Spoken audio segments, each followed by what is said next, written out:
বিসমিল্লাহির রহমানির রহিম। শুরু করছি মহান আল্লাহর নামে, যিনি পরম করুণাময় ও অসীম দয়ালু। হে ইমানদারগণ, তোমরা আমার এবং তোমাদের শত্রুকে নিজেদের বন্ধুরূপে গ্রহণ করো না। তোমরা তো তাদের সাথে বন্ধুত্ব করো, কিন্তু তারা তোমাদের নিকটে যে সত্য এসেছে তা গোপন করে। তারা রাসূলকে এবং তোমাদেরকে নির্বাসিত করেছে এই কারণে যে তোমরা তোমাদের প্রতিপালকের প্রতি ঈমান এনেছ। যদি তোমরা বের হয়ে থাকো আমার রাস্তায় জিহাদ করার জন্য, আমার সন্তুষ্টি লাভের জন্য, তবে কেন তাদেরকে তোমাদের বন্ধু বানাবে? আর তোমরা যা গোপন করো আর যা প্রকাশ করো তার সবই আমি অবগত আছি। যে এই রূপ করবে সে সরল রাস্তা থেকে বিচ্যুত হবে।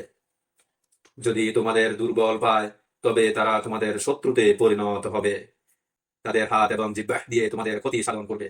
তারা চাইবে যে তোমরাও কুফরি করো। তোমাদের আত্মীয় স্বজন এবং সন্তান সন্ততি কিয়ামত দিবসে তোমাদের কোনো উপকারে আসবে না। তিনি মীমাংসা করে দেবেন। আর আল্লাহ পাক তোমাদের কার্যগুলি ভালোভাবে দেখেন। ইব্রাহিম ও তার সঙ্গীদের মাঝে তোমাদের জন্য এক উত্তম আদর্শ রয়েছে।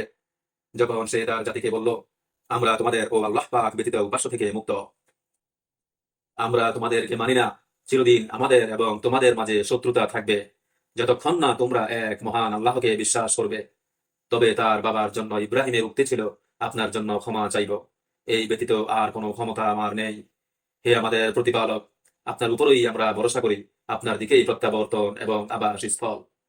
হে আমাদের প্রতিপালক, আমাদেরকে পীড়ন পাত্র করবেন না কাফেরদের।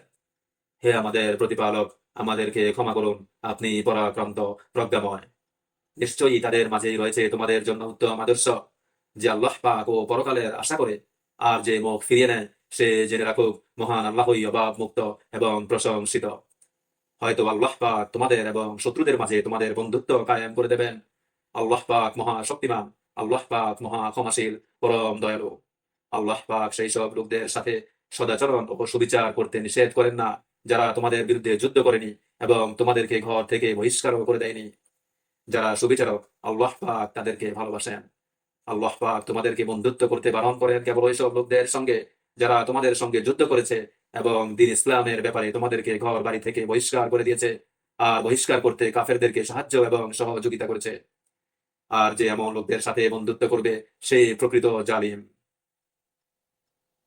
আর যে এমন লোকদের সাথে বন্ধুত্ব করবে সেই প্রকৃত জালিম।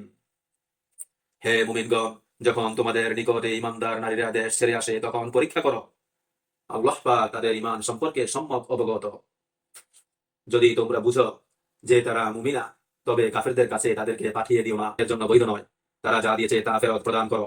মোহর দিয়ে তাদেরকে যদি তোমরা বিয়ে করো, তবে তোমাদের কোনো ক্ষতি নেই। মোহর দিয়ে তাদেরকে যদি তোমরা বিয়ে করো, তবে তোমাদের কোনো ক্ষতি নেই। কাফের নারীদেরকে দাম্পত্য জীবনে রেখো না। তোমরা যা খরচ করেছ তা তারা ফেরত নেবে, আর কাফেররাও ফেরত নেবে তারা যা খরচ করেছে। এটাই মহান আল্লাহর বিধান। তিনি মীমাংসা করেন, তিনি সর্বজ্ঞ প্রজ্ঞাময়। যদি তোমাদের কোনো স্ত্রী কাফেরের নিকটে চলে যায় আর তোমাদেরও সুযোগ আসে, তবে যার স্ত্রী হাত ছাড়া হয়ে গিয়েছে তাকেও সে পরিমাণ প্রদান করো যে পরিমাণ সে তার জন্য খরচ করেছে। মহান আল্লাহকে ভয় করো, যার প্রতি তোমরা ঈমান রাখো। হে নবী, ঈমানদার নারীরা যখন আপনার নিকট বাইয়াত গ্রহণ করতে আসে যে মহান আল্লাহর সঙ্গে তারা শরীক করবে না এবং চুরি করবে না, ব্যভিচারে মগ্ন হবে না, নিজেদের সন্তানকে হত্যা করবে না, আর জেনে শুনে কোনো অপবাদ রচনা করে প্রচার করবে না, আর সব কাজে আপনার অবাধ্য হবে না, তখন তাদের আনুগত্যের শপথ গ্রহণ করুন। মহান আল্লাহর নিকটে তাদের জন্য প্রার্থনা করুন। আল্লাহ পাক ক্ষমাশীল, পরম দয়ালু। হে ঈমানদারগণ, তোমরা ওই সম্প্রদায়কে তোমাদের বন্ধু বানিও না যারা লানত প্রাপ্ত মহান আল্লাহর নিকট থেকে। তারা তো পরকাল সম্পর্কে নিরাশ হয়ে গেছে, যেমন কাফেররা কবরবাসীদের সম্পর্কে নিরাশ হয়ে গেছে।